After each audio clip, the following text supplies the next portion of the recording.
तो जनाब रमज़ान मुबारक का दूसरा अशरा ख़त्म होने को आ गया है, लेकिन महंगाई का जिन आज भी बेकाबू है। दुकानदारों की मनमानी अरूज पर है। इंतज़ामिया हमेशा की तरह खामोश तमाशाई बनी हुई है।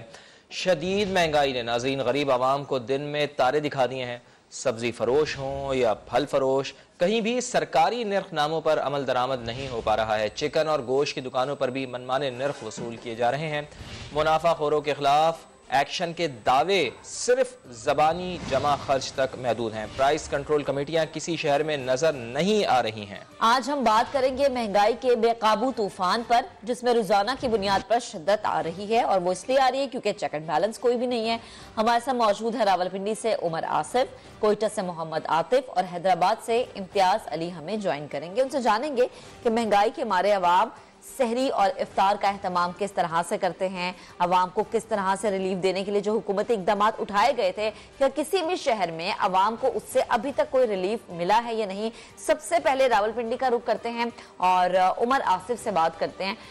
उमर बताएगा मुझे कि दूसरा अशरा भी खत्म होने को है, आज गालिबन 19वां रोजा है और उसके बाद हम देखेंगे कि एक रोजे के बाद तीसरा अशरा भी शुरू हो जाएगा। तो ये 19 दिनों में कहीं पर रावलपिंडी की आवाम को रिलीफ मिला, कोई चेक एंड बैलेंस आपको नजर आया, कमेटी नजर आई जिसने आके मार्केट्स में चेक किया हो कि अच्छा ठीक है, जो प्राइस बताए गए थे उसी प्राइस पर आवाम को चीजें मिल रही हैं।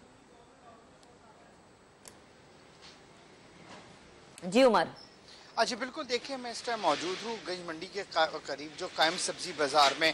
अगर आप देखें इधर कीमतों को, तो आलू के लिए जो है हुकूमत की जानिब से 60 रुपये फ़ी किलो मुकर्रर किया गया है, प्याज 82 रुपये फ़ी किलो और जो केला है उसके लिए 230 रुपये फ़ी किलो कीमत मुकर्रर की गई। लेकिन ये वो कीमतें हैं जो कि दर्जा अव्वल के लिए हैं। लेकिन जो बिक रही है, तो आलू जो इस टाइम 10 रुपये मजीद महंगा बेचा जा रहा है। जो प्याज है वो 82 रुपये की जगह 120 रुपये किलो बेची जा रही है, जबकि जो केला है वो 300 रुपये से शुरू होता है जो बिकना। और जहाँ तक बात रही प्राइस कमेटीज़ की, तो रमज़ान मुबारक का दूसरा अशरा भी जो है ख़त्म होने के करीब है, लेकिन अभी तक किसी भी प्राइस कमेटी का कोई भी बंदा बाज़ारों में नज़र नहीं आया। जब आप ज़िले इंतज़ामिया से बात करें कि क्या कारकर्दगी दिखाई है, तो हमेशा दावा ही उनकी तरफ से सामने आया है कि हमने बड़ी तादाद में चालान किए हैं, मुकदमा दर्ज किए हैं, लाखों रुपए के जो है वो जुर्माने भी कर रहे हैं, हम आवाम को रिलीफ देंगे। लेकिन किसी तरीके का भी जो रिलीफ है ताहाल अभी तक सामने नहीं आया।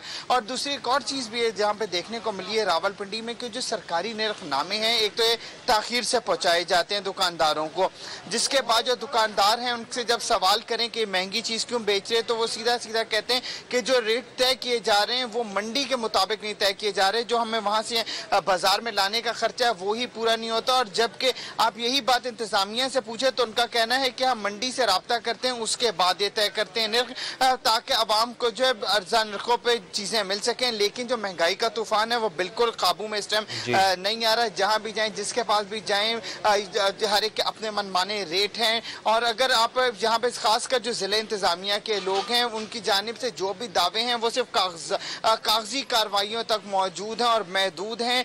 रमज़ान मुबारक जैसे कि दूसरा सही है। उमर, आप हमें रावलपिंडी की सूरत हाल से आगाह कर रहे थे। हैदराबाद का रुख कर लेते हैं। इम्तियाज़ अली हमारे साथ मौजूद हैं। इम्तियाज़, रमज़ान के दस्तरखान की अगर बात की जाए तो बुनियादी चीज़ें बेसन, फ्रूट और इसके साथ साथ हम गोश्त की भी बात कर लेते हैं, चिकन की भी बात कर लेते हैं, ये लाजमी जुज़ होते हैं रमज़ान के दस्तरखान का, इफ्तार के दस्तरखान में।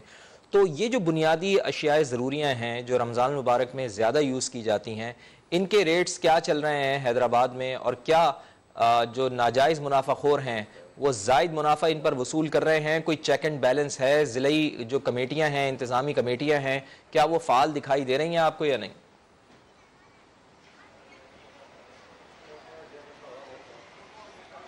जी हाँ बिल्कुल, देखें माह रमज़ान जो है बरकतों का भरा जो है वो ये महीना है, मगर इस महीने में जो हैदराबाद और गिरनवा के इलाकों में जो मुनाफाखोर हैं वो एकदम से जो है वो एक्टिव हो जाते हैं। ज़िला इंतज़ामिया की जानिब से जो है दावे किए जाते हैं और इस वक्त भी जो है हमें देखने को मिल रही है, कार्रवाइयाँ भी हो रही हैं उनकी जानिब से जो है मुख्तलिफ कमेटियाँ भी बनाई गई हैं। वो कमेटियाँ एक मुकर्ररा वक्त पर मुख्तलिफ जगह पर और मुख्तलिफ बाज़ारों में मुख्तलिफ मकामात पर जो है वो जाती हैं, वहाँ पर वो चेकिंग भी करते हैं। जो सरकारी नर्खनामे जारी किए जाते हैं, मगर उनको कहीं पर जो है वो नर्खनामे की जो कीमत मुकर्रर की गई होती है तो कहीं पर मिलती है तो कहीं पर नहीं मिलती है। उनके खिलाफ जो है कानूनी कार्रवाई भी करते हैं, उनको फाइन भी करते हैं। मगर हैदराबाद में गिरां फरोशों की बात करें तो वो जिला इंतजामिया के जो है वो काबू में नहीं आ सके हैं। माह रमजान का ये दूसरा अशरा भी जो है वो खत्म होने को है।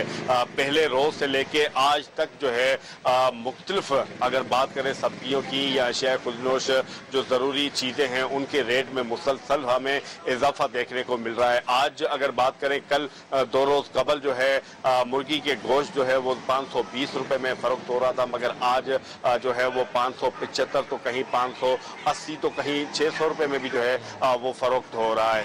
तो इस तरीके से जो है दाल की कीमतें हैं। उसके अलावा चीनी की बात करें तो चीनी जो है 115 रुपए आज से 2 रोज कबल जो है वो फरोख्त हो रही थी, मगर इस वक्त जो है 130 रुपए में जो है वो फरोख्त हो रही है। जिला इंतजामिया की जानिब से जो है दावा किया जा रहा है कि तकरीबन 40 लाख। यहाँ शाम होती है तो समझ आता है कि कोई और रेट्स थे, सुबह होती है तो पता चलता है कि रेट्स कोई और हो गए। आवाम कहाँ जाए? जरा कोयटा का रुख करते, मोहम्मद आतिफ से बात करते हैं। आतिफ, आप बताएगा कि पूरे शहर में कितने जो हैं सस्ते बाजार कायम किए गए हैं और इन बाजारों में कुछ चेक एंड बैलेंस है? इन बाजारों में जो आवाम आ रही है क्या वो शिकायत करती नजर आती है? और अगर उनकी कंप्लेंट्स हैं तो किस तरह की कंप्लेंट्स हैं? शॉर्टेज की कंप्लेंट्स हैं, प्राइस हाई हैं, ये कंप्लेंट्स हैं, क्या कह रही है वहाँ? जी बहुत शुक्रिया। कोयटा की सूरत हाल भी कुछ मुख्तलिफ नहीं है मुल्क के दीगर शहरों की तरह। कोयटा में भी 4 से 5 मकामात पे जो है रमज़ान सस्ता बाज़ार कायम किए गए थे, लेकिन यहाँ पर सूरत हाल ये है कि जो अशिया खुर्दनोश यहाँ पे रखी हुई थी, एक तो उनका मयार इस काबिल नहीं था कि शहरी उसको ख़रीद सके, और अगर कीमतों की बात की जाए तो कीमतें ओपन मार्केट की निस्बत इस सस्ते बाज़ार में महंगी थी। 30 से 40 रुपये जो है हर चीज़ महंगी यहाँ पे मिल रही थी। मुर्गी की अगर बात करें तो बाज़ार में वो 500 रुपये किलो थी, 490 रुपये किलो थी, और यहाँ पे जो है 560-570 रुपये किलो जो है फरोख्त की जा रही थी। बेसन की अगर बात करें बाज़ार में 250 से 280 रुपये किलो, यहाँ पे 350 रुपये किलो जो है वो फरोख्त किया जा रहा था। एक राशन के जो है एक पैकेज भी दिया गया, वो भी अगर बाजार से उसका मुवाजना किया जाए तो वो भी इंतहाई महंगा था। कीमतों के चेक एंड बैलेंस की अगर बात की जाए तो कोयटा शहर के अंदर प्राइस कंट्रोल कमेटी जो है वो मुकम्मल तौर पर जो है बेख्तियार होकर रह गई है। पूरे पाकिस्तान और इंक्लूडिंग जो बलूचिस्तान की जो 33 डिस्ट्रिक्ट है वहाँ पर जो कीमतों के तयन का इख्तियार है वो डिस्ट्रिक्ट एडमिनिस्ट्रेशन के पास है, लेकिन रमज़ान से कुछ दिन पहले ही जो है यहाँ पर कोयटा में जो कीमतों के तयन का इख्तियार है वो इंडस्ट्री डिपार्टमेंट को दे दिया गया। अब इंडस्ट्री डिपार्टमेंट के अंदर सारे जो है वो ताजिर बैठे हुए हैं और वही लोग बैठे हुए जो तिजारत वगैरह करते हैं, वो अपनी मर्जी से रेट तय करते हैं। कुछ मालूम नहीं है कि रेट के तयन करने का क्या तरीक़ेकार है। महंगाई दिन ब दिन बढ़ती जा रही है। ठीक है, महंगाई दिन ब दिन बढ़ती जा रही है। रमज़ान मुबारक का बाबरकत महीना है। अल्लाह ताला की तरफ से नेकियों का तो डबल अजर मिल रहा है, लेकिन मुनाफाखोर बदकिस्मती से इस महीने में भी सरगर्म दिखाई दे रहे हैं।